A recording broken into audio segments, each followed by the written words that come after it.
Ang mga taong ito ay nagtiis ng sakit at kawalang katarungan na hindi nagawang ipagtanggol ng batas. May ilan na nawalan ng kanilang mga anak na babae sa isang karumaldumal na pagpatay, ngunit nanatiling malaya ang mga salarin. Ang iba naman ay nasaksihan ang pagnanakaw sa kanilang mga pamilya, ngunit dahil sa mabagal na proseso ng batas at katiwalian, hindi na parusahan ang mga kriminal. May ilan na namuhay sa takot at pinagbantaan, ngunit ang pulisya at mga autoridad ay hindi nagawa o hindi ninais na makialam. Patuloy na naipon ang kanilang galit at napagtanto nilang sila lamang ang maaaring tumindig at lumaban para sa katarungan. Mula rito, bumuo sila ng isang lihim na grupo na tinawag na Guardians. Ang lihim na grupong ito ay buong tapang na lumaban sa mga taong nanakit sa kapwa. Hindi lamang nila hinangad na parusahan ang mga kriminal, kundi lihim din nilang pinrotektahan ang mga mahihina at ang mga biktimang pinabayaan ng lipunan.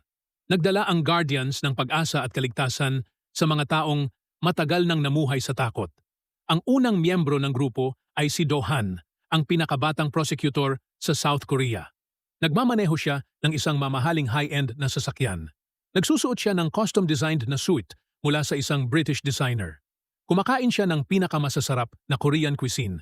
Bilang isang prosecutor, kailangan niyang magmukhang medyo carefree at nonchalant. Makikita ito sa paraan ng kanyang pag-enjoy, sa kanyang marangyang pagkain. Hindi niya nakakalimutang mag-post, kumuha ng larawan, at i-post ito sa social media. Tunay ngang tila pangarap ang kanyang buhay. Kakukuha pa lamang ni Do-han ng kanyang tinidor nang tumunog ang kanyang cellphone. Ayaw na ayaw niya sanang sagutin ito, ngunit napilitan siya dahil ang tumatawag ay ang kanyang boss. Mas lalong katawa-tawa. Bago niya sinagot ang tawag ay kinailangan pa niyang takpan ang kanyang ilong at pigilin ang kanyang paghinga, lahat upang hindi masayang ang marangyang pagkain. Gayunpaman, hindi nito napalambot ang kanyang boss. Inutusan siya ng kanyang boss na bumalik agad sa courthouse. Pagdating ni Do-han sa pinto, narinig na niya ang galit na boses ng kanyang boss mula sa loob. Dahil sa sarili niyang mga plano, wala siyang ibang pagpipilian kundi ang pumasok. Pagkapasok ni Han sa opisina, binigyan siya ng kanyang boss ng isang napakalaking sorpresa. Matapos ang investigasyon, nalaman niyang may isang lalaki na biglang pumasok sa police station na may dalang kutsilyo at desperadong iginigiit na umamin. Natakot ang lahat at walang nangahas na lumapit. Sa sandaling iyon, isang babaeng pulis na may matapang at kumpiyansang tindig ang lumabas. Sa pamamagitan lamang ng ilang salita, napapayag niya ang lalaki na ibaba ang kutsilyo. Ang babaeng ito ay si Suzy at ang kanyang palayaw ay crazy officer. Sa pamamagitan ng pagtatanong, nalaman nilang ang lalaki na nagngangalang Gusan ay dumating upang umamin. Inangkin niyang siya ang tunay na salarin sa Supper Semi-Supermarket murder case, 12 taon na ang nakalilipas. Ang prosecutor na namahala sa kasong iyon noon ay ang department head na si Kwang Ho. Kung makumpirma ng pulisya ang pahayag ng lalaki, nangangahulugan ito na ang kasong 12 taon na ang nakalilipas ay maling nahatulan. Dahil dito, hindi makaliligtas sa parusa ang mga pulis at ang prosecutor na sangkot sa kaso. Kaya naman labis ang galit ng boss ni Do-han sa loob ng opisina. Orihinal na balak ni Kwang Ho na hilingin sa prosecutor na tumulong sa pagresolba ng kaso, ngunit agad inako ni Do-han ang gawain. Ang layunin ni Do-han ay maipakilala siya ni Kwang Ho sa prosecutor. Samantala, iniimbestigahan ng pulisya ang pamilya ni Gusun. Gayunpaman, nang mabanggit ang tungkol sa pagpatay sa kanilang anak, tumanggi silang magbigay ng anumang komento. Alam ni Suzy at ng team leader na maaaring may kinalaman ang mga ito sa pagsira ng ebidensya. Kinailangan nilang makahanap ng DNA sa sandatang ginamit sa pagpatay kay Hae upang maikumpara ito. Sa sandaling ito, pumasok si Do-han na may dalang isang tumpok ng mga dokumento at sinabi sa kanila na hindi na maaaring matagpuan ang DNA. Bilang isang prosecutor, iginiit niya na itigil na nila ang investigasyon at agad palayain ang inosenteng tao. Inilabas ni Suzy ang lumang case file mula sa taong iyon at sinabi kay Do-han na hindi ganoon kasimple ang lahat. Nais pa rin niyang ipagpatuloy ang investigasyon. Ang kapitan na nakatayo sa kanyang tabi ay sumang-ayon sa opinyon ni Do-han. Sinabi nito na ipapadala niya ang mga kaugnay na dokumento kay Do-han kinabukasan. Pagkatapos nito, pumunta ang dalawa upang hanapin ang isa pang taong may alam sa insidenteng naganap, maraming taon na ang nakalilipas. Matapos ang isang nakakakabang habulan, nahuli nila ang kaibigan ni Gusun. Habang pabalik na sila, sinabi ng driver na may naganap na car accident sa unahan. Umakyat si Suzy upang magsiyasat at natuklasan niyang may isang taong nahulog mula sa rooftop. Sa sandaling iyon, may isang sapatos na nalaglag mula sa stretcher. Ang sapatos na iyon ay regalo niya sa kanyang anak noong Children's Day. Agad niyang nilampasan ang pagpigil ng mga pulis at nagmamadaling lumapit upang tingnan ang kanyang anak. Nakahiga ang kanyang anak sa stretcher na may maraming sugat sa katawan. Mabilis na dinala ang batang babae sa hospital para sa agarang gamutan. Sinabi ng pulisya kay Suzy na umakyat umano ang kanyang anak sa rooftop nang mag-isa at nadulas at nahulog. Gayunpaman, hindi sumang-ayon si Suzy sa resulta ng investigasyon. Mula pagkabata ay takot na sa matataas na lugar ang kanyang anak. Hindi nga ito nangangahas na sumakay sa mga swing. Kaya paano ito magkakaroon ng lakas ng loob na umakyat sa rooftop ng mag-isa? Dahil sa walang tigil na pagtatanong ni Suzy, napilitan ang mga pulis na humanap ng dahilan upang umalis. Sumandal si Suzy sa pasilyo ng hospital habang patuloy na umaagos ang kanyang mga luha. Bumalik sa kanyang alaala ang mga lumang sandali kasama ang kanyang anak. Kaninang umaga, bago umalis si Suzy ng bahay, masiglang ginising siya ng kanyang anak. Sabay silang nag-almusal. Pagkatapos ng klase, ipinagmamalaki pa ng kanyang anak sa mga kaibigan na ang kanyang ina ay isang police officer. At ngayon, nakahiga ang kanyang anak sa kama ng hospital, halos wala ng buhay at nakakabit sa maraming makina. Ninais ni Suzy na sana ay siya na lamang ang magdala ng lahat ng sakit na ito para sa kanyang anak. Sa sandaling iyon, nakatanggap siya ng isang text message. Nakasaad doon na sinadya ang pagkahulog ng kanyang anak mula sa mataas na lugar. Kasunod nito ay may ipinadalang video. Malinaw na ipinakita sa video ang isang high school na lalaki na inilalabas ang kanyang anak mula sa gusali. Agad na ipinakita ni Suzy ang video sa kanyang anak. Nang makita ng batang babae ang lalaki sa video, labis siyang natakot at nanginig. Mabilis na hinawakan ni Suzy ang kamay ng kanyang anak at tiniyak na siya mismo ang huhuli sa salarin. Kinagabihan, pumunta si Suzy sa police station at ipinakita ang video sa kanyang cellphone sa prosecutor. Umiiyak siyang nakiusap na maglabas ito ng search warrant para sa lahat ng kalapit na paaralan na makikita sa video. Ngunit tinanggihan ng prosecutor ang kanyang kahilingan at sinabing walang ebidensyang magpapatunay na itinulak pababa sa hagdan ang kanyang anak. Iginiit ni Suzy na nakilala ng kanyang anak ang salarin. Ano pa bang mas matibay na patotoo ang kailangan? Kinabukasan, sa tulong ng prosecutor, pumunta si Suzy at ang mga pulis sa gate ng paaralan upang mamahagi ng mga flyer para hanapin ang taong sangkot. Nagsimula silang maghanap ng mga saksi. Sa sandaling iyon, may isang high school na estudyanteng dumaan sa harap ni Suzy.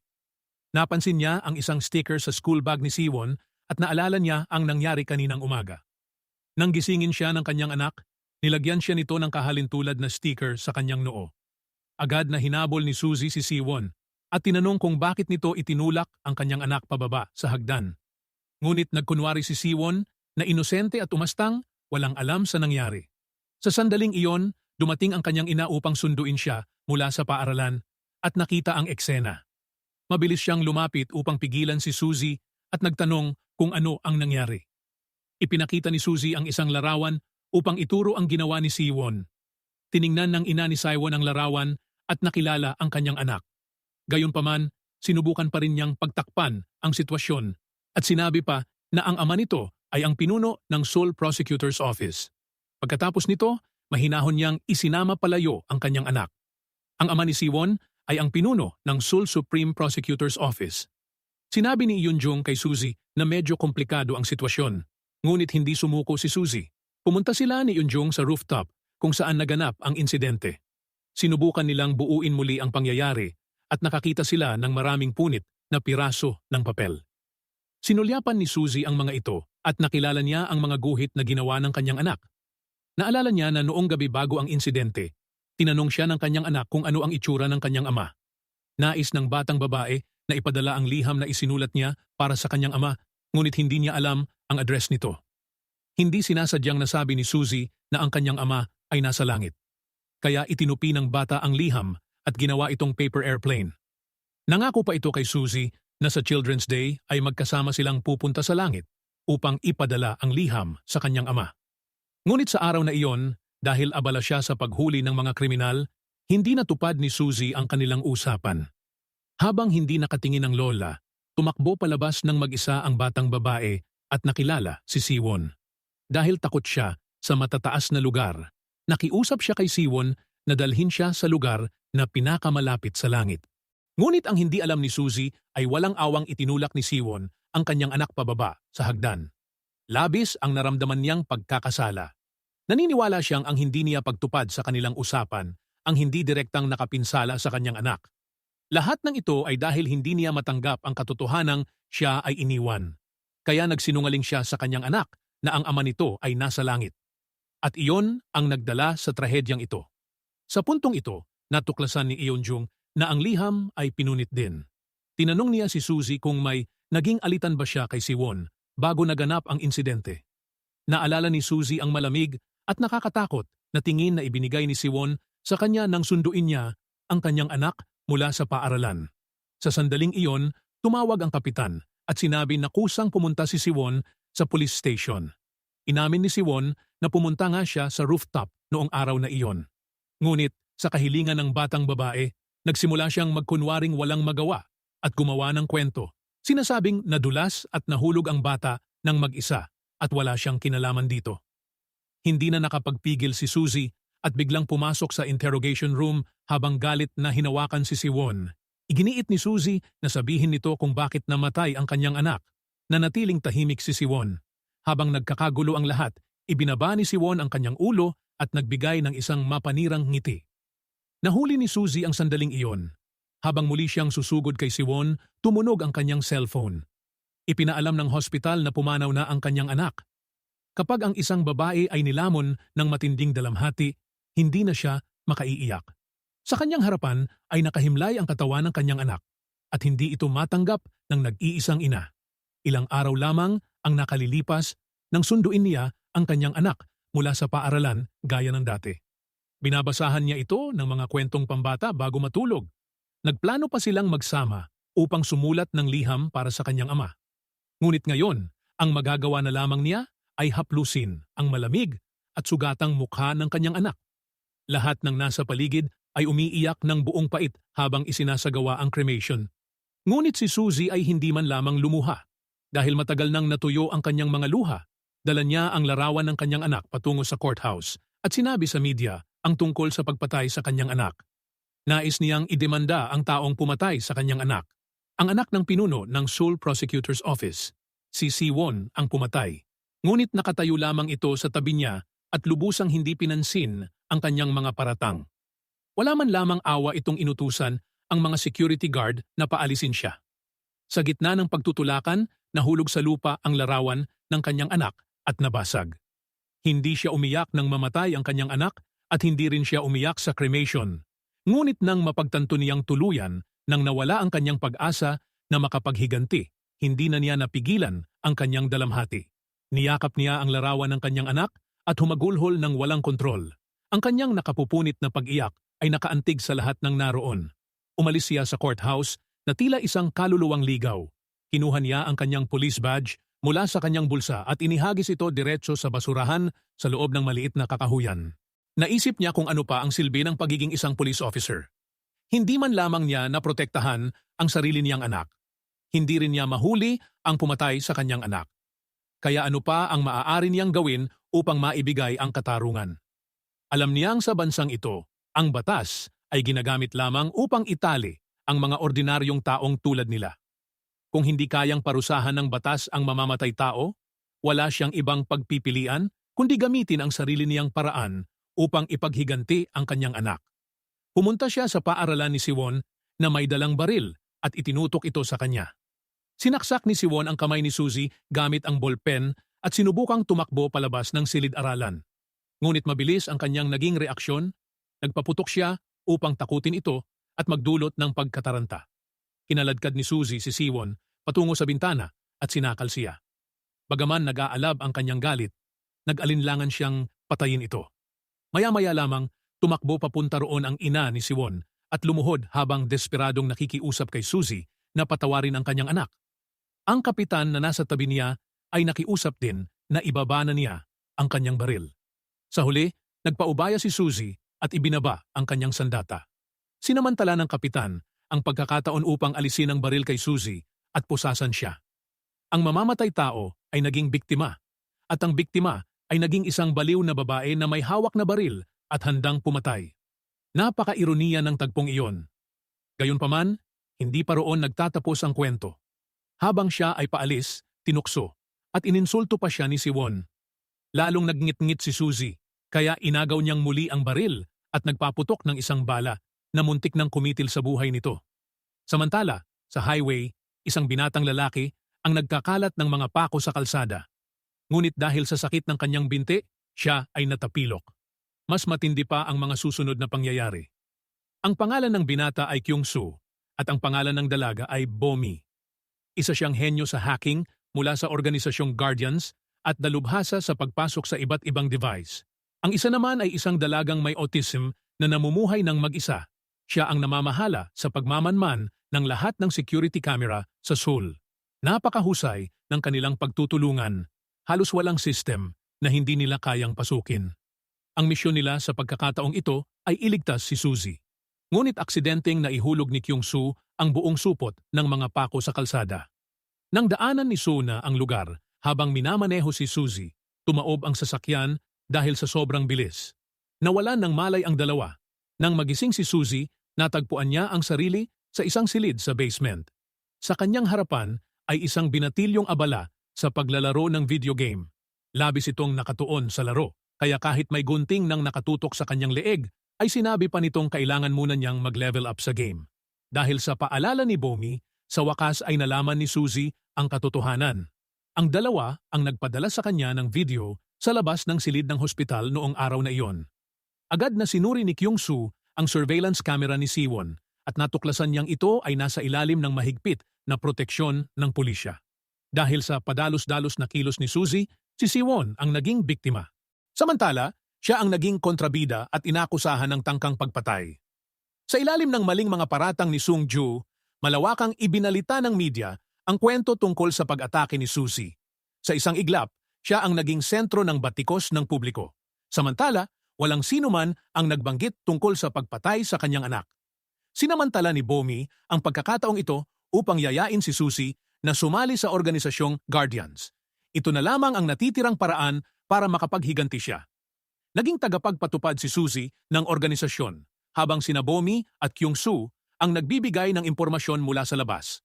Mahusay ang kanilang pagtutulungan at sunod-sunod nilang nahuli ang mga kriminal. Samantala, patuloy na lumalakas ang posisyon ni Sung-ju. Naging itinalagang kandidato siya para sa susunod na chief prosecutor. Sa harap ng patuloy na paglakas ng kanyang kalaban, hindi kailanman nakalimutan ni Suzy ang paghihiganti para sa pagkamatay ng kanyang anak. Umupa siya ng bahay sa tapat ng mansyon ni Siwon.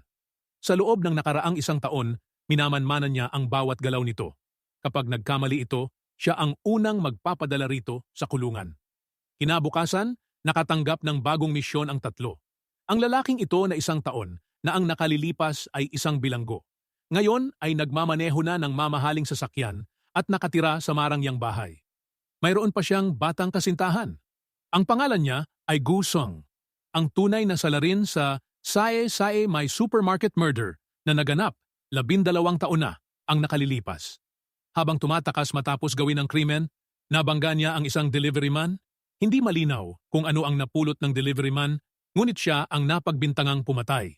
Alam na alam ni Kwang Ho na hindi ang lalaking iyon ang tunay na salarin, ngunit binugbog pa rin niya ito at pinilit na umamin. Isang taon na ang nakalilipas, biglang nagpunta si Gu Sung sa police station upang sumuko. Sinabi niyang may nagbabanta sa kanya, ngunit dahil sa presyon mula kay Chief Kwang Ho, napilitan si Suna na palayain si Gu Sung. Matapos makalaya mula sa kulungan, bigla siyang nagkaroon ng malaking halaga ng pera at namuhay ng magarbo. Samantala, ang delivery man na maling inakusahan ay nanatili sa kulungan habang patuloy na sumusulat ng mga apela. Upang mabaligtad ang kaso, araw-araw siyang pumupunta sa police station. Sa huli, hindi na kinaya ng kanyang katawan at siya ay bumagsak. Ang taong unang tumawag kay Gu Sung upang takutin itong sumuko ay walang iba kundi si Do Han. Layunin ni Do Han na makalapit sa chief prosecutor at makapaghiganti. Ngayon ay lumipas na ang 1 taon at wala nang silbi si Gusung para sa kanya. Tiyak na hindi hahayaang makatakas ni Do-han ang tunay na salarin. Una, ipinapaimbestiga ni Suzy kay Kyung-soo ang address nito. Nauna siya ng isang hakbang at naglagay ng surveillance camera sa mismong harap ng bahay nito. Sa pamamagitan ng camera, malinaw niyang naitala ang password ng bahay. Hinintay niyang makaalis ito bago siya lihim na pumasok sa loob ng bahay nito. Natuklasan niya na bagaman may mga larawan ng pamilya na nakasabit sa dingding, wala roon ang kanyang asawa at anak na babae.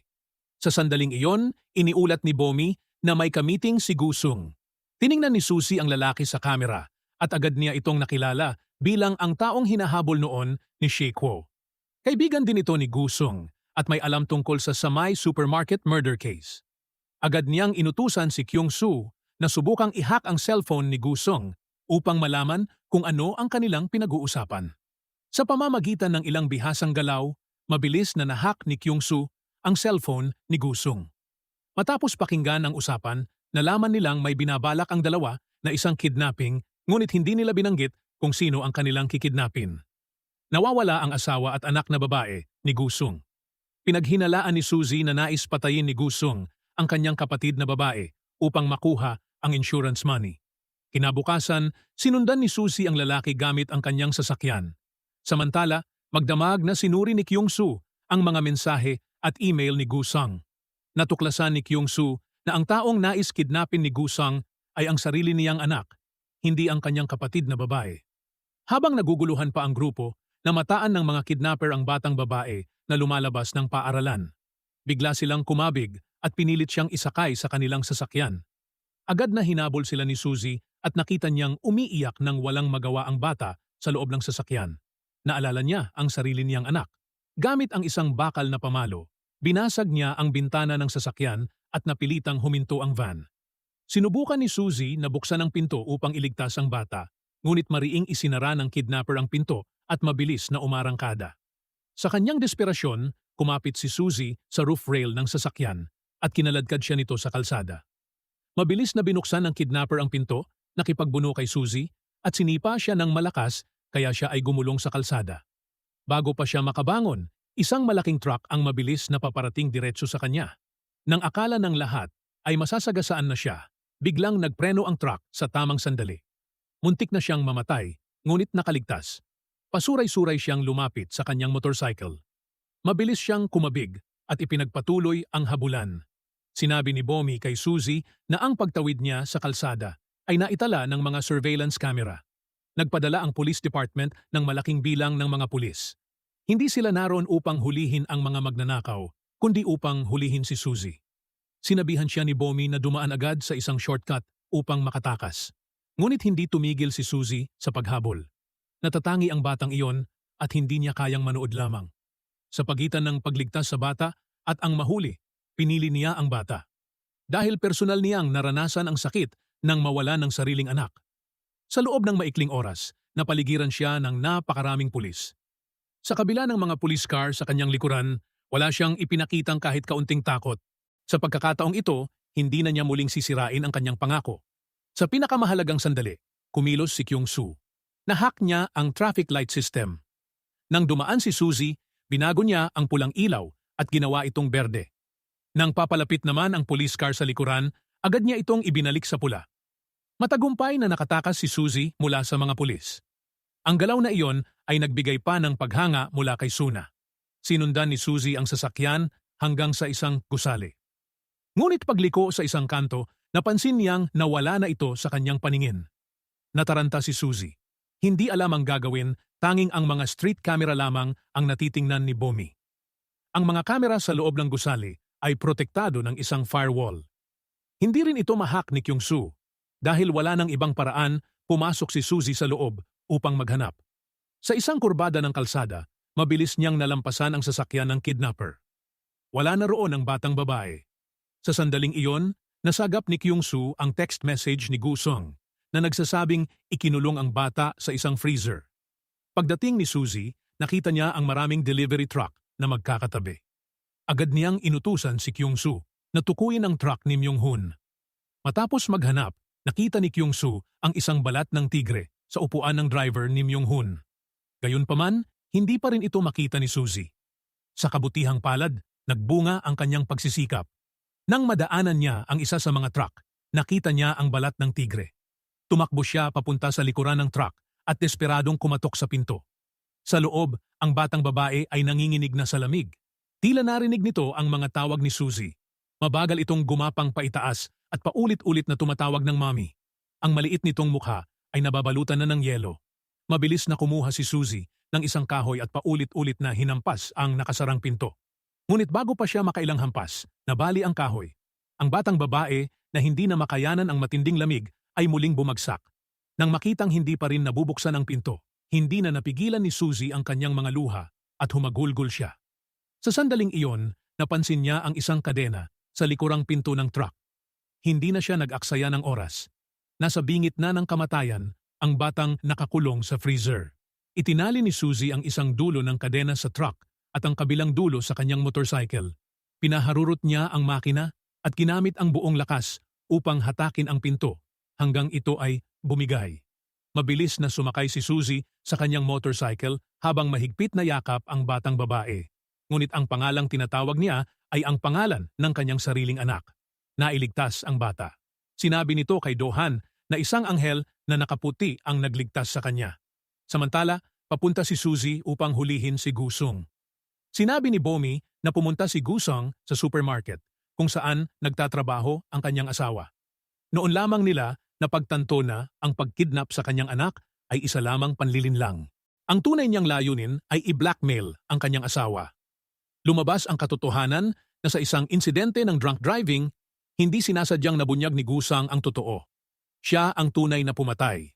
Sa parehong supermarket murder case noong taong iyon, nais ng kanyang asawa na hanapin si Prosecutor Yoon-jung upang sabihin ang katotohanan. Ayaw niyang magkaroon ng ama na mamamatay tao ang kanyang anak. Upang makapaghiganti sa kanyang asawa, kinidnap ni Gusung ang sarili niyang anak upang takutin ito. Kung nais nitong mabuhay ang kanilang anak, siya ang kailangang mamatay. Sinubukan ng babae na makatakas sa pamamagitan ng pagsuot ng seatbelt. Ngunit nakalak na ang pinto ng sasakyan ni Gusung. Gaano man kalakas ang kanyang pagkatok mula sa loob, hindi ito natinag. Sa sandaling iyon, nakahabol si Suzy. Sa tulong ni Kyung-soo, nawalan ng kontrol ang sasakyan ni Gusung. Ang sasakyan sa likuran ay bumangga rito at napilitang huminto.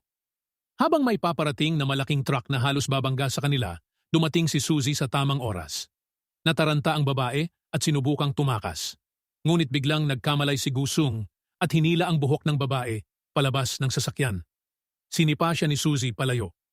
Ngunit hindi pa rin iyon sapat upang maibsan ang kanyang galit. Paulit-ulit niyang sinuntok at sinipa si Gusung. Dumating ang mga pulis at napilitan si Suzy na gawing hostage si Gusung. Mabilis na lumala ang sitwasyon at nauwi sa isang matinding pagtutok. Sa sandaling iyon, lumabas si Do-han at sadyang kumilos ng agresibo laban kay Suzy. Ngunit sa katotohanan, pinoprotektahan niya ito mula sa tutok ng baril. Hindi ito napagtanto ni Suzy. Matapos niya itong murahin, itinulak niya si Gusung patungo kay Do-han at sinamantala ang pagkakataon upang makatakas. Ngunit habang tumatawid sa kalsada, nabangga siya ng isang sasakyan. Pagsugod ng mga tao sa lugar, wala na siya roon at tila naglaho ng walang bakas. Para sa mag-ina na kagagaling lamang sa isang sitwasyong buhay at kamatayan, napakainit at nakaaantig ng tagpong iyon. Bagaman, hindi ang sariling anak ni Suzy ang kanyang nailigtas, nagawa pa rin niyang ngumiti ng may kasiyahan. Samantala, nakatanggap si Eun-jung ng tawag na nagsasabing nakatakas si Gusung. Palihim siyang pinalaya ni Sung-ju. Kasabay nito, nagsagawa si Sung-ju ng press conference at inilarawan si Suzy bilang isang terorista upang pagtakpan ang pagtakas ni Gusung. Hinala ni Suzy na matapos makatakas si Gusung, tiyak na hahanapin nito ang kanyang ina. Sa ngayon, ang kanyang ina lamang ang maaari nitong pagkatiwalaan. Habang pinag-uusapan nila ito, natagpuan ni Kyung-soo ang address ng ina ni Gusung. Kinagabihan, dumating si Suzy at hinintay na makaalis ang ina ni Gusung. Pagkatapos nito, maingat siyang pumasok na may dalang baril at nagsimulang maghanap. Nang marating ni Suzy ang pinto ng isang silid, pagkapagbukas niya ay sinipa ni Gusung ang baril mula sa kanyang kamay. Ang sipa na iyon ang nagbigay kay Gusong ng kalamangan. Patuloy niyang dinaig si Suzy, ngunit hindi siya basta-basta sumusuko. Ilang beses niyang nasipa ang kanyang singit at matagumpay na nabaligtad ang sitwasyon. Gayunpaman, isang padalos-dalos na tao si Gusang. Mariin siyang lumaban at mabilis na nailagay si Suzy sa alanganin. Tumampot siya ng isang bote ng salamin at inihampas iyon sa ulo ni Suzy. Agad siyang nahilo at nawala ng direksyon. Bago pa siya makabawi, kumuha siya ng bakal na pamalo at sumugod sa kanya. Lalo niyang hinigpitan ang hawak at papalapit ang pamalo. Sa sandaling iyon, isang malakas na sigaw ang pumigil sa kanya. Lumabas na ang kanyang ina ay nakabalik na dala ang mga pinamili. Nakita niya ang kanyang ina ngunit hindi niya binitiwan ang hawak. Sa halip, tinawag pa niya ang kanyang ina upang tulungan siyang patayin si Suzy. Nang makita niyang nananatiling takot ang kanyang ina, nagpasya siyang siya na mismo ang gumawa nito. Habang muli siyang susugod kay Suzy, sumugod ang kanyang ina upang pigilan siya, ngunit itinulak niya ito pabagsak sa sahig. Habang natigilan si Gusang, sinipa siya ni Suzy palayo. Pagkatapos, ginamit niya ang isang paghagis upang mawalan siya ng malay. Pagkatayo niya, nakita niyang nakatutok sa kanya ang baril ng ina ni Gusong. Ayaw ng kanyang ina na makagawa pa siya ng mas maraming krimen, ngunit ayaw din nitong may manakit sa kanyang anak. Isa siyang kaawa-awang ina. Habang nag-uusap ang dalawa, hindi nila napansin na nagkamalay na muli si Gusong. Palihim siyang sumugod kay Suzy gamit ang bakal na pamalo, balak magbigay ng nakamamatay na hampas. Sa kritikal na sandaling iyon, dumating si Kyung-soo na may dalang taser at kinuryente si Gusong. Sinamantala rin ni Suzy ang pagkakataon upang agawin ang baril mula sa kamay ng ina ni Gusong. Kaagad pagkatapos, tumawag si Suzy kay Suna sa police station. Ang tanging taong mapagkakatiwalaan niya, hiniling ni Suzy kay Suna na lihim na arestuhin si Gusong. Sa pagkakataong ito, hindi na niya hahayaang pakawalan muli ng prosecutor si Gusong. Ito rin ang unang pag-uusap ng dalawang matalik na magkaibigan. Matapos ang pagtakas ni Suzy, labis silang nangulila sa isa't isa. Maaari sana silang nagtulungan upang gumawa ng mabuti, ngunit naglaro ang tadhana ng malupit na biro at itinulak sila sa isang komprontasyon. Kinabukasan, nagpadala si Suzy ng isang malaking sorpresa kay Sung-ju. Habang nagsasagawa siya ng press conference, nakatanggap ng mensahe ang lahat ng reporter. Ito ang audio recording ni Gusang mula sa nakaraang gabi. Hindi lamang ang mga cellphone ang nahak, kundi pati ang malaking screen na ginawa ni Kyung-soo. Ito ang kanilang plano. Ginamit nila si Gusang upang mailabas si Sung-ju. Nang akala ng lahat na matatalo na si Sung-ju, dumating siya at pinilit si Kwang-ho na magbitiw upang akuin ang sisi. Buong araw na nagsikap ang lahat. Ngunit sa huli, gumamit si Sung-ju ng tusong paraan upang makaligtas. Sa kabutihang palad, dahil sa pagbibitiw ni Kwang-ho, matagumpay na umusad ang karera ni Do-hwan. Sa loob ng isang gubat, may isang batang babae na tumatakbong puno ng takot. Walang tigil siyang hinahabol ng isang lalaki at hindi siya nangahas na bumagal. Sapagkat alam niyang kapag nahuli siyang muli ng lalaki, sa masukal at liblib na gubat na iyon, tuluyan siyang malulugmok sa isang kailanman ay hindi matatakasan na kailaliman. Ngunit nang marating niya ang kalsada, isang malaking truck ang rumagasa ng diretsyo patungo sa kanya. Pagdating ng kanyang mga magulang, tuluyan na siyang wala. Inakala ng kanyang ama na namatay siya dahil sa isang traffic accident. May 2 doktor na malapit sa lugar na malinaw na nagsabing isa iyong traffic accident, ngunit nawawala ang kanyang underwear. Ang mga salita ng doktor ay nagdulot ng hinala sa kanyang ama. Kinabukasan, pumunta siya sa pinangyarihan ng aksidente. Matapos maghanap, natagpuan niya ang underwear ng kanyang anak. Lumabas na ang kanyang anak ay hindi lamang nasangkot sa isang traffic accident, kundi siya rin ay sexual na inabuso ng isang lalaki. Nang malaman ng ama ang nangyari, hindi niya napigilan ang matinding dalamhati at napaiyak siya ng walang kontrol. Ang apoy ng buhay ng isang ama ay tila namatay. Mula sa sandaling iyon, kahit na tinapos ng pulisya ang kaso bilang isang traffic accident, hindi siya sumuko sa paghahanap ng salarin para sa kanyang anak. Pagkalipas ng 15 taon, sa wakas ay nahuli niya ang tunay na may sala. Ang lalaki ay kinasuhan ng prosecutor's office dahil sa sexual harassment. Ang DNA na natagpuan sa underwear ay sa kanya. Ngunit isang bagay ang lalong nagbigay ng kawalan ng pag-asa sa ama. Ang statute of limitations para sa rape sa South Korea ay 10 taon lamang. Ngayon na lumipas na ang 15 taon, natapos na ang panahong iyon. Pinalaya ang lalaki na tila walang kasalanan. Ang kanyang pangalan ay Jiang Su, isang taxi driver. Pagkatapos niyang makalaya, wala siyang ipinakitang pagsisisi. Sa kabaligtaran, lalo pa siyang naging malupit. Sa pagkukunwaring isa lamang taxi driver, naglakbay siya kung saan-saan upang maghanap ng susunod niyang mabibiktima. Kasabay nito, naging target din siya ng Guardian Organization. Hindi nagtagal, isang lasing na dalaga ang sumakay sa sasakyan ni John Su. Habang tinitingnan niya ang dalagang lubos na nalasing, napuno ng pagnanasa ang kanyang mga mata. Isang mahalay na ngiti ang sumilay sa kanyang mga labi. Wala siyang kaalam-alam na sinusundan siya ni Suzy. Nakarating ang sasakyan sa isang liblib na maliit na kalsada. Una, inagaw niya ang lahat ng gamit ng dalaga. Nang makita niya ang mapuputing mga binti nito, hindi na niya napigilan ang sarili. Ngunit sa sandaling iyon na malapit na siyang gumawa ng karumal-dumal na gawain, dumating si Suzy. Sa isang suntok lamang, napabagsak niya ang lalaki sa lupa. Sinubukan nitong tumayo.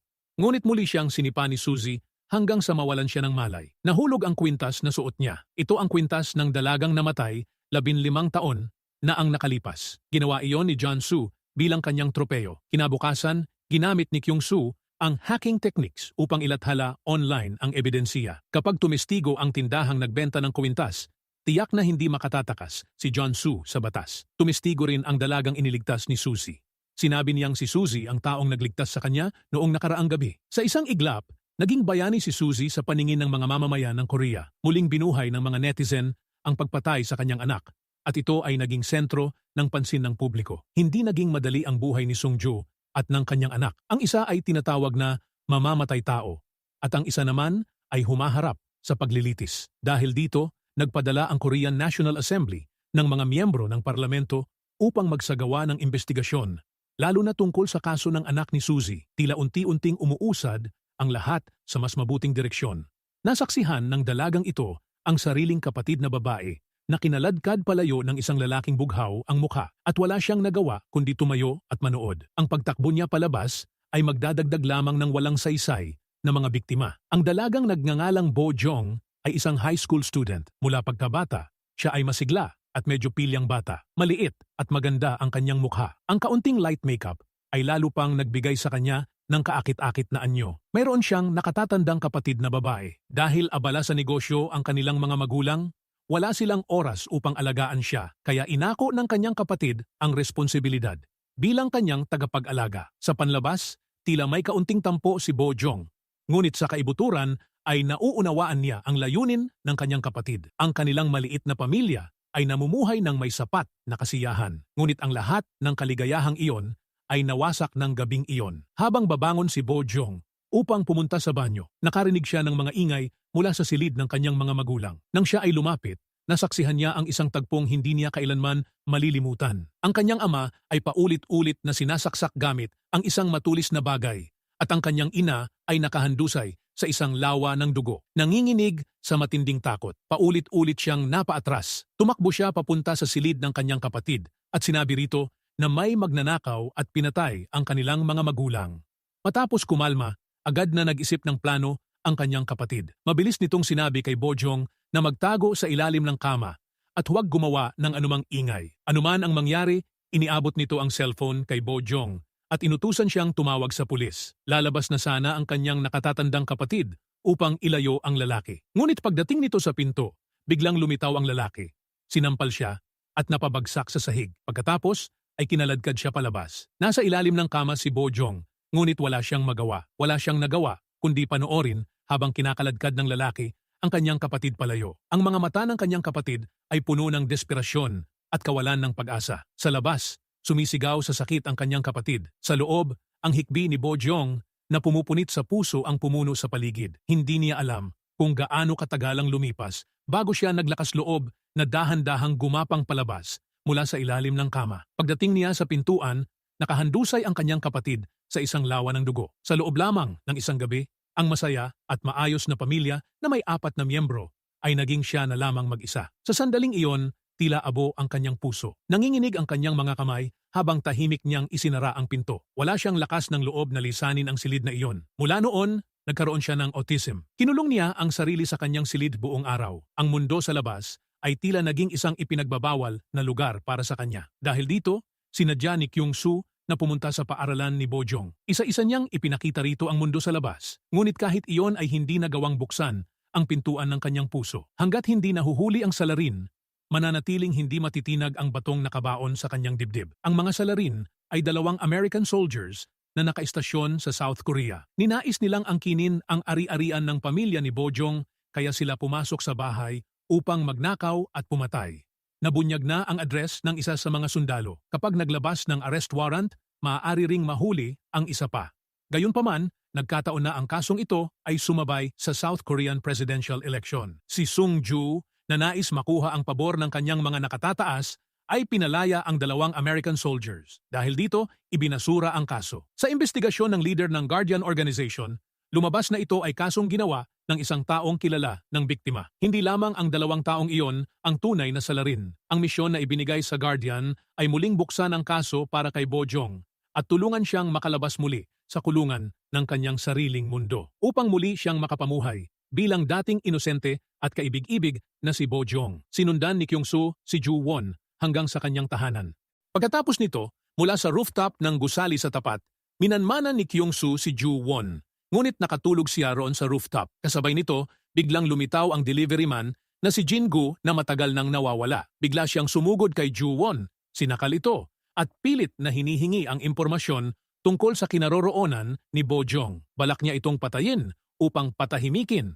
Ngunit hindi rin alam ni Ju-won kung nasaan si Bojong, kaya nagpasya si Jin-gu na patayin si Ju-won upang mailabas si Bojong sa pamamagitan ng pagdalo nito sa burol. Hindi niya alam na nasaksihan ni Bojong ang lahat ng iyon. Nang matanggap ang balita, agad na tumakbo si Kyung-soo patungo sa gusali sa tapat. Sa pamamagitan ng pag-hack sa dashcam ng iba, nalaman ni Kyung-soo na nasa loob pa rin ng apartment complex si Jin-gu. Matagal siyang naghanap sa underground parking lot, ngunit hindi niya makita si Jin-gu. Nang malapit na siyang sumuko, nakita niya si Jin-gu sa loob ng sasakyang nasa harapan niya. Paulit-ulit siyang umiwas ng tingin at nilinlang ang sarili na wala siyang nakita. Bumaling pa siya muli upang tiyakin. Hindi niya inaasahan na makikita si Jin-gu na naglalabas ng kutsilyo. Sa sobrang takot, agad siyang tumakbo palayo. Isa itong malupit na magnanakaw na kumitil ng 4 na buhay. Kapag nahuli si Kyung-soo, hindi na niya muling makikita si Bojong. Sa sandaling iyon, inisip niyang sana ay mayroon pa siyang 2 dagdag na paa upang mas mabilis na makatakbo. Sa kabutihang palad, naging sapat ang kanyang talino upang magtago sa loob ng sasakyan ng iba sa may kanto at matagumpay na nakatakas. Kasabay nito, dumating si Suzy sa bahay ni Bojong. Pumunta siya upang tingnan ang kalagayan nito. Lumabas na nang makita ni Bojong na sinasaktan ang kanyang tiyuhin.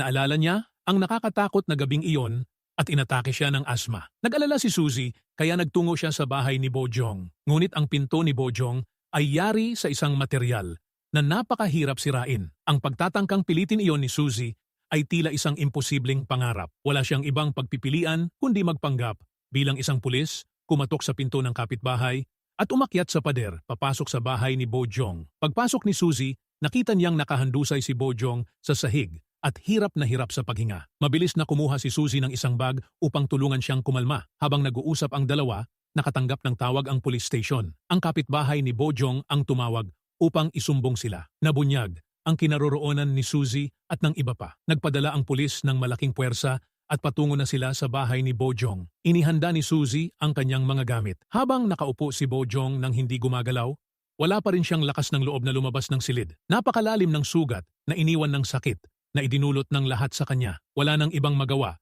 Kinailangan ni Suzy na bumaba sa underground parking lot. Ginamit niya ang sarili bilang pain upang ilihis ang atensyon ng mga detective at makabili ng oras para kay Bojong. Pagbalik ni Suzy matapos niyang mailigaw ang mga detective, nadatnan niyang naghihintay na si Yeonjung para sa kanya. Ang isa ay nais gumamit ng sariling paraan upang maghatid ng hustisya. Ang isa naman ay may malalim na puot sa puso. Isang malupit na biro ng tadhana ang nagdala sa 2 dating matalik na magkaibigan sa isang komprontasyon. Lubos na kilala ni Yeonjung si Suzy. Alam niyang gumamit ito ng matalinong paraan upang makatakas. Hindi pa naipaghihiganti ang kanyang anak, kaya hindi siya maaaring basta na lamang maghintay ng kamatayan. Habang papalapit si Yeonjung, hinawakan niya ito at itinulak palayo. Nagbigay siya ng malakas na sipa na nagpalipad sa detective.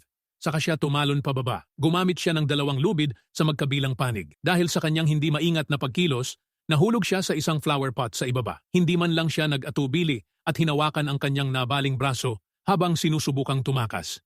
Ngunit sa sandaling iyon, nakahabol na rin ang mga detective. Nang makita ito, sinubukan niyang akyatin muli ang pader patungo sa itaas na palapag. Ngunit nahila siya pababa ng isang detective. Nang makatayo siya upang umalis, may isa na namang humawak sa kanya ng mahigpit. Isang sipa ang nagpalipad sa isang lalaki at isang hagis sa balikat ang nagpabagsak sa isa pa. Nakipagbuno siya at naipatumba ang lalaki sa lupa. Nagpumilit siyang makatakas, ngunit mabilis na kumilos ang mga detective at siya ay pinigilan. Nagsiksikan ang kanilang mga katawan na parang piraso ng jigsaw puzzle at mahigpit siyang naipit sa ilalim. Mula roon ay maririnig ang mga sigaw at walang magawang pakikibaka ni Suzy. Sa huli, nahuli pa rin siya. Pagdating ni Dohan, huli na ang lahat. Sa harap ng lahat, kinailangan niyang magkunwaring isang mabuting tao. Dahil dito, dinuraan siya ni Suzy sa mukha. Ipinasa ni Yoon-jung si Suzy sa isang lalaking detective. Ngunit ang hindi niya alam, ang lalaking iyon ay isang espiya na itinanim ni Sung-ju sa police station. Ang misyon nito ay gamitin ang pagkakataon upang patayin si Suzy. Dinala siya nito sa isang liblib na lugar at ibinigay ang mga susi. Sinabi nitong tanggalin niya mismo ang posas at tumakbo upang magkaroon ito ng dahilan na barilin siya. Sa kasamaang palad, minaliit nito ang tibay ni Suzy. Habang hindi nakatingin ang pulis, bigla siyang sumugod at nakipagbuno rito. Kasabay nito sa tulong ni Kyung-soo, pinaandar ni Dohan ang sasakyan palapit. Bago pa siya tuluyang makalapit, narinig niya ang putok ng baril. Tinamaan si Suzy, nagawa niyang itulak palayo ang pulis, ngunit masyadong malubha ang kanyang sugat at bumagsak siya sa lupa matapos lamang makatakbo ng maikling distansiya. Napansin din ng pulis sa likuran ang bakas ng dugo at dahan-dahang papalapit. Sa napakapanganib na sandaling iyon, naunahan ni Dohan ang pulis sa paglapit kay Suzy. Habang iaangat na sana ni Dohan si Suzy upang dalhin siya palayo, nakita niyang nakatutok sa kanila ang baril ng pulis. Isa itong mahirap na komprontasyon. Ang isa ay tapat na tauhan ni Sung-ju.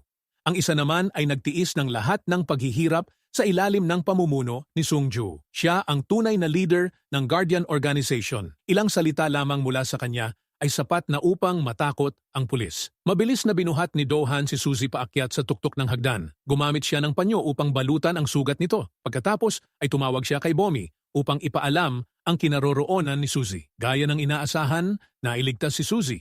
Sa wakas, nagkita-kitang muli ang tatlo. Ngunit nabunyag na ang pinagtataguan ni Bomi, ang bahay na ginamit ni Suzy upang manmanan sina Sung-ju at Dohan. Nangyari ito dahil hindi nangahas si Bomi na lumabas. Gayunpaman, hindi pa rito nagtatapos ang kwento. Pagbalik nila sa tirahan ni Kyung-soo, unang nagpost si Bomi ng status update online. Pagkatapos, nilagyan niya ng gamot si Suzy, ninakaw ang baril nito at mag-isa siyang bumalik sa kanilang bahay. Ang hangal na dalagang ito na nabulag ng puot ay nais maghiganti ng mag-isa. Nang makita ni Jin-gu ang status update ni Bomi, labis siyang natuwa. Agad siyang nagtungo sa bahay ni Bomi. Pagpasok pa lamang niya sa pinto, tinutukan na siya ng baril ni Bomi. Wala siyang magawa, kundi magkunwaring talunan at ibunyag ang katotohanan tungkol sa kasong naganap. Maraming taon na ang nakalipas. Lumabas na ang utak sa likod ng lahat ay ang tiyuhin ni Bomi na si Ju-won. Matagal nang may sama ng loob si Ju-won dahil ginamit ng ama ni Bomi ang pera ng kanilang lolo upang magbukas ng restaurant. Kaya nakipagsabuatan siya sa American soldiers at kay Jin-gu upang brutal na patayin ang buong pamilya ni Bomi. Pagkatapos nito, ginamit niya ang kanyang posisyon bilang tagapag-alaga ni Bomi upang ibenta ang restaurant ng pamilya. Sa huli, namuhay siya ng marangya. Dahil sa hindi patas na paghahati ng pera kay Jin-gu, sinakal siya nito hanggang sa mamatay. Malalim ang naging epekto ng mga salita ni Jin-gu kay Bomi. Nasaksihan ni Jin-gu ang tagpong iyon. Habang natigilan si Bomi, sinipa niya ang baril mula sa kamay nito. Pagkapulot niya ng baril, inisprayhan siya ni Bomi ng pepper spray sa mukha. Bago pa siya makabawi, inilabas niya ang kanyang cellphone at tumawag sa pulis. Mabilis na dumating ang mga pulis. Ngunit pinaalis sila ng lalaking pulis na naunang dumating. Lumabas na matagal na palang sinusundan ng pulis na iyon si Jin-gu. Nais niyang gamitin si Bomi upang mailabas si Suzy. Ngunit hindi niya alam na naroon sa malapit si Suzy at nasaksihan ang lahat. Siyempre, hindi siya basta mahuhulog sa kanyang patibong. Sa sandaling iyon, nasa panganib si Bomi. Kaya natural lamang na hindi manonood si Kyung-soo habang sinasaktan siya. Agad niyang inhack ang sistema ng Seoul Journalists Association at nagpadala ng mensahe. Sa napakaikling oras, nagtipon ang napakaraming reporter sa ibaba ng gusali. Dala ang iba't ibang laki ng kamera at lente. Halos maipit ng mga reporter ang pulis hanggang sa wala na itong matakbuhan. Samantala, sa loob ng bahay, Nabasag na ni Jingu ang pinto ng silid. Mula sa likuran ng kanyang likod ay naglabas siya ng maliit na kutsilyo. Balak patayin si Bomi. Habang nagmamalaki siya, biglang lumitaw si Suzy at hinawakan ang kanyang ulo. Kinaladkad niya ito palabas ng silid. Pinulot din ni Bomi ang kanyang baril at nagpaputok ng 2 beses kay Jingu. Sa kasamaang palad, parehong hindi tumama ang mga bala. Ngunit sapat iyon upang magulat si Jingu. Habang natitigilan pa siya, hinablot siya ni Suzy at inihagis sa balikat, dahilan upang mawalan siya ng malay. Nang magising si Jingu, naroon na si Yunjung dala ang arrest warrant. Bumabalik ang kwento sa maraming taon na ang nakalipas. Noong panahong iyon, nasa sinapupunan pa lamang ng kanyang ina si Kyung-soo. Ginamit ni Sung-ju ang kaligtasan ng buong pamilya ni Kyung-soo upang pilitin ang kanyang ina na tumistigo sa korte. Dahil sa isang pangungusap mula sa kanya, hinatulan si Shin Hyun ng 6 na taon sa kulungan. Pagkalaya ni Shin Hyun, namuhay siya na tila isang kaluluwang walang laman. Matapos maging prosecutor si Gwon-gu upang linisin ang pangalan ng kanyang ama, hinanap niya ang ina ni Kyung-soo. Umaasa siyang ito ay tutestigo para sa kawalang sala ng kanyang ama. Dahil sa pagkakasala sa konsensya, pumayag ang ina ni Kyung-soo sa kahilingan ni Gwon-gu at muling binuksan ang kaso. Ngunit mula noon, nawawala na ang ina ni Kyung-soo. Alam ng lahat na may masamang nangyari sa kanya. Gayunpaman, kumakapit pa rin si Kyung-soo sa mumunting pag-asa. Ikinuwento ni Gwon-gu sa lahat na si Sung-ju ang nag-utos kay Byung-jae na gawin ang lahat ng ito. Siya ang naglagay ng sulat sa mangkok ni Gu-sung, ang nagpalaya kay Gu-sung, ang bumugbog sa ama ni Kyung-soo, at maaaring siya rin ang pumatay sa ina ni Kyung-soo. Isang napakamaingat na tao si Byung-jae. Itinago niya ang bawat pag-uusap nila sa telepono ni Sung-ju. Wala nang ibang paraan si Kyung-soo, kundi gumamit ng maling balita na buhay pa ang kanyang ina upang maihulog si Byung-jae sa bitag. Pagkakita ni Byung-jae sa balita, agad siyang tumawag sa pahayagan. Ngunit sina Kyung-soo at Bomi ang sumagot sa telepono. Matagumpay nilang inarte ang isang tagpo upang malinlang si Byung-jae na pumasok. Hindi rin nagpapahinga si Gwon-gu. Sinabi niya kay Byung-jae na muling binuksan ang kaso ng ina ni Kyung-soo at tinanong kung nawasak na ba ang lahat ng ebidensya. Kasabay nito, siniraan niya si Byung-jae sa harap ni Sung-ju. Matagumpay na naghasik ng alitan si Gwon-gu sa pagitan ng dalawa. Dahil sa matinding takot, sinubukan ni Byung-jae na tumakas. Nahuli siya ni Suzy at malupit na binugbog. Sa gitna ng kanilang pag-aagawan, nahulog sa tubig ang pakete. Sinubukan ni Byung-jae na tumakas, ngunit hinablot siya ni Suzy at idiniin sa lupa. Sa sandaling iyon, dumating si Kyung-soo. Nakita niya ang pakete na palubog at agad siyang sumisid upang kunin iyon. Nang makita niya ang tuwalya, tila gumuho ang kanyang puso. Hindi niya napigilan ang matinding dalamhati. Mahigpit niyang niyakap ang panyo at humagulgol ng walang kontrol. Mabilis na ipinaalam ni Suzy kay Suna ang nangyari at inutusan itong magdala ng mga tao upang arestuhin si Byung-jae. Sa sapat na mga saksi at ebidensya, mahihirapan nang makatakas si Byung-jae sa pagkakataong ito. Inilantad na ni Gwon-gu ang lahat sa harap ng kanyang mga nakatataas.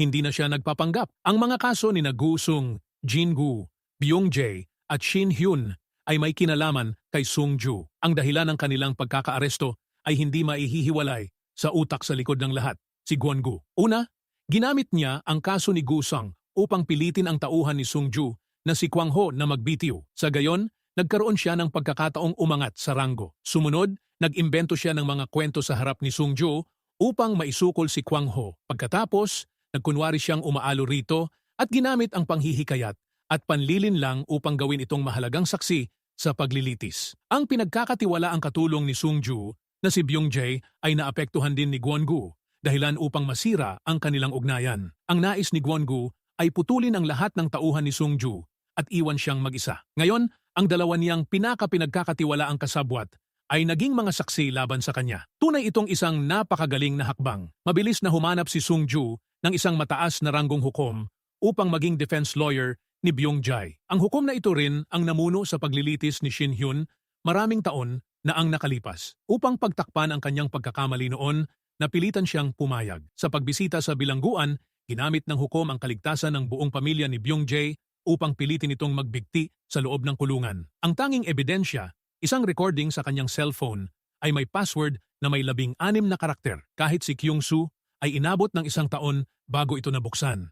Sa huli, napunta lamang ang cellphone sa hukom. Sa panahong ito, nabayaran na rin ni Sung-ju si Kwang-ho ng malaking halaga ng pera. Lalong lumala ang sitwasyon ng sa gabi bago ang paglilitis, inabuso ni Sung-ju ang kanyang kapangyarihan at sa dahilang paglabag umano sa opisyal na regulasyon ay ipinadakip si Gwon-gu. Kasama niyang inaresto ang anak ng foster father ni Do-han. Kinailangan nilang sumailalim sa DNA testing upang matukoy kung nagpalitan nga sila ng pagkakakilanlan. Kapag napatunayan ito, hindi makadadalo si Gwon-gu sa paglilitis. Nagpatuloy ang paglilitis ayon sa plano. Naging sentro ng atensyon si Sung-ju. Napapaligiran ng mga nanonood, buong kumpiyansa siyang nanumpa sa langit na kapag nakuha niya ang posisyon bilang minister, aakyat siya sa rurok ng kapangyarihan at ang kanyang mga krimen ay kusang mapatatawad. Ngunit kung siya ay mabigo, babagsak siya sa isang kailalimang wala ng pag-asa. Naunang kumilos si Congresswoman Cha at inilantad ang kaso ni Bomi. Ngunit hindi niya alam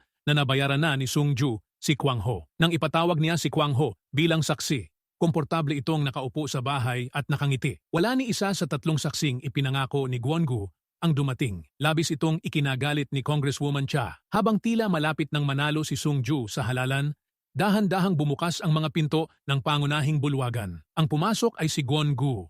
Natigilan si Sung-ju. Dapat ay nasa interrogation room si Gwon-gu. Paano siya nakalabas?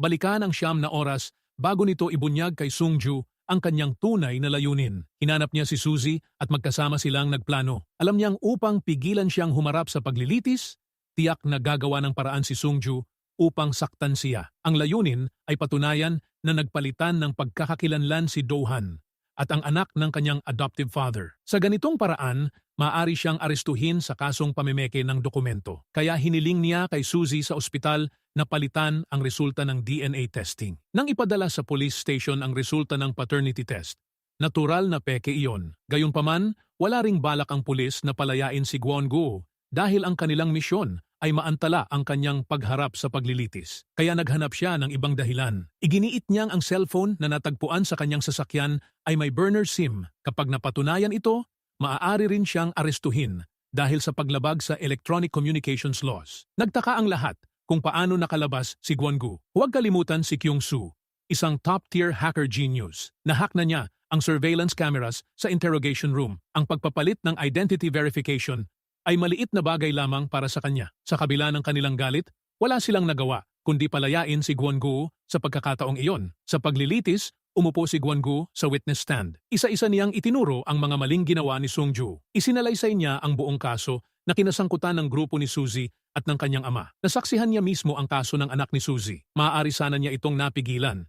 Ngunit dahil nais niyang maghiganti para sa kanyang ama, nag-atubili siya at nawala ang mahalagang sandali upang mailigtas ang bata. Dahil dito, labis siyang nagsisi at madalas na pumunta sa simbahan upang magtapat kay Do-han. Nanatiling hindi natinag si Sung-ju sa mga paratang ni Gwon-gu. Una, ipinatawag niya si Kwang Ho upang magbigay ng maling testimonya para sa kanya. Pagkatapos, inilabas ni Sung-ju ang isang peking resulta ng DNA test at iginiit na si Gwon-gu ay hindi anak ni Shin-hyun. Wala rin umano si Gwon-gu sa video kung saan nahulog mula sa gusali ang anak ni Suzy. Ngunit nabigo ang mga paratang ni Sung-ju. Sa halip, siya ang nabalikan. Patuloy niyang iginiit na walang maipapakitang ebidensya si Gwon-gu at nang akala ng lahat ay siya na ang magwawagi. Muling bumukas ang mga pinto ng pangunahing bulwagan. Ang pumasok ay si Byung-jae, ang lalaking inaakalang patay na. Natigilan si Sung-ju, samantalang si Gwon-gu ay may bakas ng tagumpay sa mukha. Lumabas na noong araw na balak ni Byung-jae na gumawa ng isang desperadong hakbang. Siya ay nailigtas. Upang gawing pinakamahalagang saksi si Byung-jae, maingat na nagplano si Gwon-gu. Ipinahayag ng team leader sa publiko na patay na si Byung-jae. Sa ganitong paraan, natiyak ang kanyang kaligtasan at sabay na nailantad ang tunay na kulay ni Sung-ju. Sa paglilitis, inamin ni Byung-jae ang lahat. Inagaw at pinilit niya ang ama ni Gwon-gu. Siya rin ang dumukot at pumatay sa ina ni Kyung-soo. At lahat ng ito ay utos ni Sung-ju. Ang lalaking kanina lamang ay kalmado, hindi na nakapagtimpi. Mariin niyang ipinagtanggol ang sarili, iginiit na puro salita lamang ang mga iyon at walang konkretong ebidensya. Tumanggi siyang umamin. Ngunit naroon pa ang recording sa cellphone ni Byung-jae. Nang maibalik ang cellphone, nakapag-upload na si Suna ng kopya sa server. Subalit hindi pa rin mahatulan si Sung-ju. Nakatanggap si Suna ng abiso. Nabura ang recordings sa server. At nawala rin ang cellphone. Ang tiyak na panalo ay biglang nabaligtad. Papayagan ba nilang maghari ang isang demonyo? Sa sandaling iyon, isang missed call sa telepono ni Suna ang bumasag sa tensyon. Si Suzy iyon. Sinabi niyang ipagpaliban ang paglilitis dahil may hawak siyang ebidensya laban kay Sung-ju. Lumalabas na ang anak ng mataas na ranggong hukom ay si Eun-jung. Siya ang nagpalit ng cellphone at password na kinuha ng hukom at ibinigay iyon kay Doha, na siya namang nag-abot kay Suzy. Upang matiyak na mapapanagot si Sung-ju, kinailangan ding isakripisyo ni Eun-jung ang sariling ama. Ngunit si Suna ay isa lamang maliit na team leader. Swerte na ngang pinayagang dumalo sa paglilitis. Wala siyang kapangyarihang pigilan ito. Sa kritikal na sandali, kumilos si Kyung-soo. Nahack niya ang broadcasting system ng paglilitis. Habang ihahayag na sana ng leader ang resulta, biglang umalingaw-ngaw sa buong bulwagan ang recording mula sa cellphone ni Bayong-jae. Hindi na nakapagtataka. Ang hindi matatawarang ebidensya ay napatunayang totoo. Si Sung-ju, ang utak sa likod ng sunod-sunod na krimen, ay tuluyan ng bumagsak. Natamo rin sa wakas ang paghihiganti at ang mabibigat na dibdib ng lahat ay bahagyang gumaan. Ngunit matapos si Sung-ju, ang susunod ay ang kanyang anak, si Siwon. Ang malupit na binatang ito ay matagal nang nagtatago matapos ang pagpatay sa anak ni Suzy. Sa isang maliit at madilim na silid, may isang dalagitang nakakulong. Walang signal ang cellphone. Nilamon siya ng takot at nagsimula siyang kumatok ng malakas sa pinto. Sumisigaw ng tulong, ngunit walang nakarinig. Nasa rooftop iyon ng paaralan, isang lugar na bihirang puntahan. Habang lumilipas ang oras, unti-unting nauubos ang hangin sa loob ng silid. Nanghihina na ang dalagita at napaupo sa sahig. Basa ng pawis ang kanyang noo. Napatingin siya sa bombang nasa harapan niya at hindi napigilang mapahagulgol. Kasi simula pa lamang ng kanyang buhay. Dito na ba ito magtatapos? Sunod-sunod na sumagi sa isip niya ang mga alaala. Ang kanyang pangalan ay Sae-jun, isang high school student. Dahil pulis ang kanyang ina, napagkamalan siya ng mga kaklase bilang sipsip at mahilig magsumbong. Dahil dito, iniiwasan at ini-isolate siya ng lahat. Ang taong lihim niyang hinahangaan ay si Siwon. Sanay na siyang mag-isa, kaya kahit magkita sila, iniiwasan niya ito sa hiya. Ang kakaibang asal niya ang nakakuha ng pansin ni Siwon. Siya ang nagsimulang lumapit. Sinasadya man o hindi, palagi siyang naroon, tinutulungan siyang magbuhat ng mabibigat na gamit, ipinagtatanggol siya kapag binubuli ng mga kaklase, at maingat pang nililinis ang kanyang mga sugat. Si Sae-jun, na dati pa lang ay may paghanga na kay Siwon, tuluyan nang nahulog ang loob. Mabilis silang naging malapit. Sabay silang nagdodrawing, nagbabahagi na ng merienda, at sabay umuuwi. Isang araw, inimbitahan siya ni Siwon sa bahay nito. Doon, may nakita siyang isang painting. Dahil sa kuryosidad, binaliktad niya ito. At agad nagbago ang kanyang mukha. Sa sobrang takot, tumakbo siya palabas. Nang malaman ni Siwon na nakita niya ang painting, ngumiti lamang ito ng may kakaibang lamig. Walang bakas ng pagkabahala. Kinabukasan, pinuntahan niya si Sae-jun. Nagkunwari siyang kawawa, nagmakaawa pa. Sinubukan niya itong hikayatin na magkita sila sa rooftop. Alam ni Sae-jun kung gaano siya kalupit. Kaya syempre, hindi siya pumayag. Ngunit nang makita niya ang liham pag-ibig na isinulat nito para sa kaniya, ang inosente at matamis na dalagang ito ay nagtungo sa rooftop. Ngunit wala siyang nakitang Siwon kahit saan. Tanging kakaibang mga tunog lamang ang kaniyang narinig mula sa maliit at madilim na silid sa katabi nito. Hindi niya namalayang pumasok siya sa loob. Subalit pagkapasok niya, ang pinto ay isinara at ikinandado mula sa labas. Nang siya ay makabawi sa pagkabigla, ang pinto ay mahigpit ng nakasara. Isang karatulang may nakasulat na under construction ang nakasabit sa pinto. May inilagay ring jamming device sa bungad. Nang makidnap si Sung-ju, nagsimula na si Siwon na planuhin ang kaniyang ruta ng pagtakas. Nakatanggap si Sun-a ng mensahe mula sa kidnapper at agad niya itong binuksan. May laman itong larawan ng kaniyang anak na babae. Nakasaad sa mensahe na dalhin ni Sun-a si Suzy sa itinakdang lugar. Kung hindi, papatayin ang kaniyang anak. Agad na dinala ni Sun-a si Suzy sa lugar ng pagkikita. Dumating ang video call ni Siwon. Nais niyang gamitin si Sun-a upang patayin si Suzy. Ngunit hindi ito nagawa ni Sun-a. Sa isang panig ay ang kaniyang pinakamalapit na kaibigan na tila kapamilya na niya. Sa kabilang panig naman ay ang sarili niyang anak. Isa itong sitwasyong buhay o kamatayan. Dahil sa malupit na pagpipilian, bumagsak si Sun-a. Agad siyang lumuhod. At nagmakaawa kay Siwon na kaawaan siya. Subalit wala itong kahit kaunting epekto sa kaniyang konsensiya. Sa halip, tila labis pa siyang natuwa. Alam ni Suzy na walang saysay ang pagmamakaawa kay Siwon sapagkat siya ang tunay nitong target. Nang makita niyang malapit nang mawalan ng lakas, ang kaniyang matalik na kaibigan, agad siyang nagpasya. Kinuha niya ang baril mula sa kamay ni Sun-a at nagbalak gumawa ng isang padalos-dalos na hakbang. Nagkaroon ng agawan sa baril. Nang dumating si Gwon-gu, nabaril na si Suzy at bumagsak sa lupa. Sa kabutihang palad, hindi tumama ang bala sa mahalagang bahagi ng katawan. Malubha lamang ang kaniyang pinsala. Nang malaman ni Siwon na hindi patay si Suzy, labis siyang nagalit. Pinindot niya ang activation button ng bomba at agad na nagtungo sa pinangyarihan. Pinulot ni Sun-a ang kaniyang baril at nais siyang paulanan ng sunod-sunod na bala. Ngunit nang makita niya ang activation button ng bomba sa kamay nito, siya ay nag-atubili. Kasabay nito, dahil sa impormasyong ibinigay ni Kyung-soo, natunton ng mga pulis kung saan ikinulong si Sejun. Ngunit dahil sa bomba, kinailangan ng lahat na maging lubhang maingat sa bawat hakbang. Matapos ang mahabang pakikipagbuno, nabasag nila ang pinto at pumasok ng kumpleto sa kagamitan. Subalit wala silang nadatnan sa loob, kundi isang bungkus ng fireworks sa sahig. Sa katunayan, ang lahat ay nasa gusaling nasa tapat. Noong araw na iyon, matapos malinlang si Sejun na pumunta sa rooftop, nakita niya si Siwon sa rooftop ng gusaling nasa tapat. Ang maliit na silid sa gusaling iyon ay isa lamang malupit na biro ni Siwon. Napagtanto ni Kyung-soo na siya ay nalinlang, kaya agad siyang tumakbo patungo sa rooftop ng gusaling nasa tapat. Doon niya natagpuan ang jamming device. Walang pag-aatubili, inilabas ni Kyung-soo ang master key at malakas na binuksan ang pinto. Sa oras na iyon, matagal nang nawalan ng malay si Sejun dahil sa kakulangan ng oxygen. Habang bubuhatin na sana siya ni Kyung-soo palabas, walang awa namang pinindot ni Siwon ang button. Isang malakas na pagsabog ang umaling aungaw na tila isang matinding suntok sa puso ng bawat isa. Napaupo si Soon-ah sa lupa na tila isang nawawalang kaluluwa. Lahat ay nabalot ng matinding dalamhati. Si Won naman ay may nakabakas na malademonyong ngiti at anyong nagtatagumpay. Wala na ngayong bihag si Siwon sa kaniyang mga kamay. Gayunman, tila hindi malinaw kung saan nagmumula ang kaniyang kumpiyansa. Sa sandaling iyon, ipinaalam ni Bomi kay Gwanggu na ligtas sina Kyung-soo at Sejun. Dinala si Sejun sa ospital. Nang marinig ni Siwon ang balitang ito, agad na nanigas ang ngiti sa kaniyang mukha. Labis ang kaniyang galit